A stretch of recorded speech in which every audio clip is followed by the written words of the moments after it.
Good evening and welcome to Tucker Carlson Tonight. It is now clear that for many of our elected leaders, it's not even worth having a country if that country comes with real borders. The federal government, you may have heard, is on the brink of shutting down tomorrow if Congress can't come to an agreement on funding it. The main stumbling block remains DACA. That's, of course, President Obama's program that gives work permits to illegal immigrants who came here as minors. Almost all Democrats and many Republicans are pushing for an amnesty for DACA recipients, as well as for millions of other illegal immigrants. There's a striking fanaticism to their position. Illegal immigrants must be kept in this country at all costs, no matter what. For Democrats, it's understandable because the calculus is simple. Having abandoned the concerns of the middle class here, they need millions of new voters, and they need them fast. Otherwise, their party risks becoming a permanent minority. Replacing ungrateful citizens with obedient immigrants is their only hope. Every Democrat who's thought it through for even a minute knows this well. They can't say it in public, though, because obviously it's horrible. So instead, they're trying a new talking point. Illegal immigrants are terrific people, every single one of them, far more noble and law-abiding than you are. How dare you complain about their presence? You must be a bigot. The one problem with this line of argument is that it's vulnerable to facts. But until recently, there really were few reliable numbers on crimes committed by illegal immigrants. And this allowed Democrats to pretend that every person who sneaks across our border goes on to become a heart surgeon or a member of SEAL Team 6. We've got the data now, and it turns out, surprise, surprise, they've been lying to you. In the border state of Arizona, for example, illegal immigrants commit 2.5 times as many murders as American citizens do. They're almost 50% more likely to be in gangs. They commit more armed robbery and more sex crimes against children. Overall, they're about twice as likely to be convicted of crimes of all kinds, non-immigration related. And that's just in one state. In California, an illegal alien named Luis Brasamontes murdered 2 police officers. Brasamontes had been deported from this country multiple times. In each case, he came back, thanks to politicians who have zero interest in keeping people like him out. In court this Tuesday, Brasamontes bragged about his plans to escape from prison and murder more. I regret that. The only thing that I regret is the skill too. I wish I killed more of them. So illegal immigration divides the country, it lowers wages for those who can least afford it, and in some cases, it literally costs Americans their lives. So why are we doing this? Because it's our moral duty. That's what our leaders are telling us. We have to. That's who we are. Just days ago, the Senate's most celebrated moral philosopher, Lindsey Graham of South Carolina, spoke for the country's entire ruling class when he explained the rationale for his views on immigration. Diversity is our strength. Now, you've heard that phrase before, obviously. You hear it every day. In effect, it's our new national motto, soon to replace the outdated and, in fact, polar opposite sentiment, e pluribus unum. Diversity is our strength. It'll be in our currency before long, trust me. But what exactly does it mean? You may have noticed that nobody ever bothers to explain exactly what it means. And more pressingly, is it true? The less we have in common, the stronger we are? Is a marriage stronger when spouses have radically different beliefs? Are you closer to your kids when you share no common points of reference? Do you speak the same language as your best friend? Could you be best friends if you didn't? These are important questions, given that our leaders are radically and permanently changing our country wholly on the basis of their faith that diversity is, in fact, our strength. Maybe we should have talked this through ahead of time. Somehow we didn't. House Majority Leader Kevin McCarthy tried to start that conversation today, and here's part of what he said. We did not survive, grow, and become the most powerful civilization in human history because we are focused on our diversity. It is not our differences that makes us stronger. It is our unity despite our diversity. Unity in past, of principles, and of the purpose that brought us out of many unto one. In other words, diversity isn't our strength. Unity is our strength. Don't the left lie to you. That doesn't mean we have to look alike. Doesn't mean we have to come from the same places. It does mean we have to share common beliefs.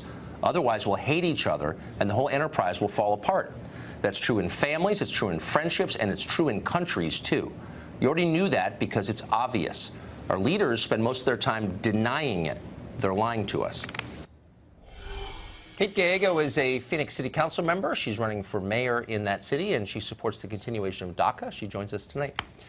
Kate Gallego, thanks for joining us. Appreciate it. Thank you so much for having me.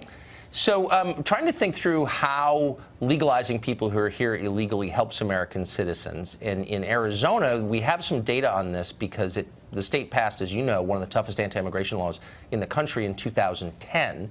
And the effects of that have been studied, and here's what they showed. There was a short-term labor shortage, obviously. People here to work, they can't work. There was a labor shortage.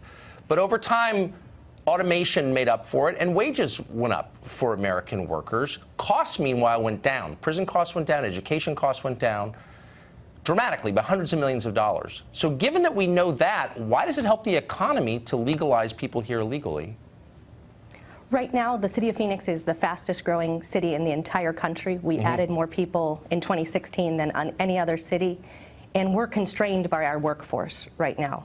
We just had some folks from the home building industry come into the city of Phoenix and say, we could do so much more if we had a larger construction workforce. We could be creating jobs, we could building new affordable homes for people to live in, but we don't have the workforce we need. And they said that the point that they really feel like it's changed was not having enough people through immigration. Yeah.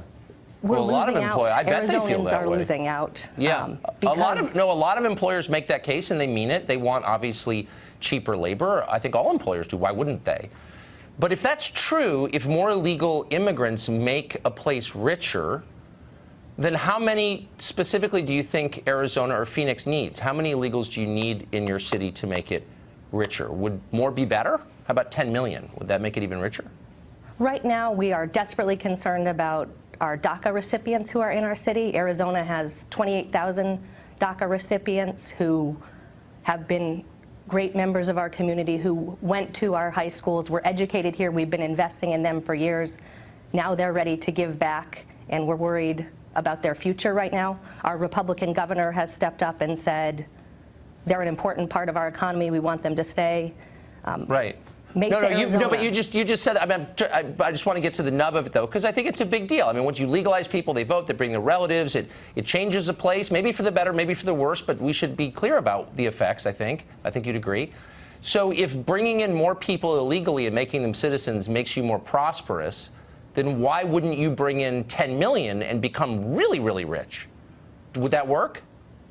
Immigrants have been amazing contributors to our community. If you look at some of the data from Forward.us, Mark Zuckerberg's organization, so many of the entrepreneurs who've built our tech economy came here through immigration. And we in Phoenix are desperate for more people in engineering and computer science. How many big tech companies were started by people from Central and South America, Latin America? So right now I'm sitting in Phoenix, Arizona, very close to a company called Fortis, that was started by a gentleman from Panama. It's one of our top engineering companies in this community, and they actually are one of our largest employers of at-risk veterans, which is a wonderful success story. I bet he's a great guy and the company's great, but how many big tech companies were started by the immigrants that you're talking about, since you brought it up? How many? If you look at, we have so many success stories in this community, and some of them have gotten national attention. Okay. So I just want to be, because it's a big, with respect, I mean, look, I'm not attacking immigrants. I like immigrants, and I'm sure a lot of these people are great people. But people who live here, who are born here, or citizens, have a right to know the effects of this. So how many is the optimum number? If bringing in people illegally and giving them citizenship makes you more prosperous, what's the number, the ideal number of people we should give citizenship to?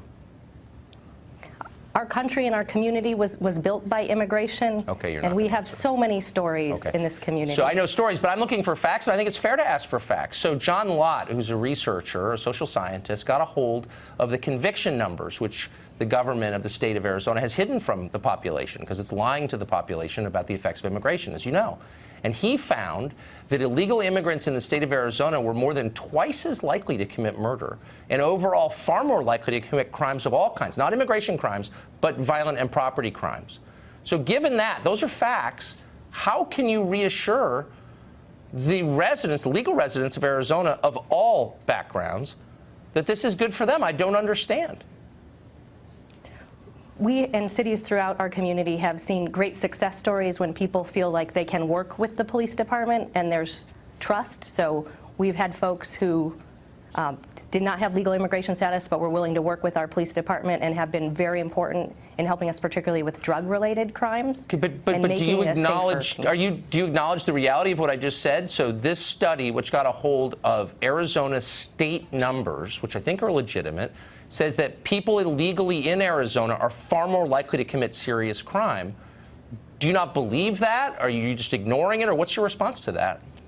So I just received the arrest and crime data from the last calendar year, 2017, for the city of Phoenix. And Right. that wasn't what we found in the city of Phoenix. Unfortunately, violent crime was led by people who live here and who were But born here. that's not the question. Were people who were there illegally more likely or less likely to commit serious crimes in the city of Phoenix? Are you really saying they were less likely? I don't think that's what the numbers show. Our 2017 numbers tell a very different story than the story that that researcher is telling you. So are you saying, just to be totally clear, because we're almost out of time, are you saying that you've seen numbers that in the city of Phoenix, people here illegally were less likely to commit serious crimes than citizens? Is that what you're saying? I just want to get you on the record. I'm saying we need comprehensive immigration reform, and it will help. Oh, you're us slipping out of have the a safer question. I'm community. asking a very simple question, and you're not giving me a real answer, and I think that tells the whole story. Thanks for joining us. I appreciate it.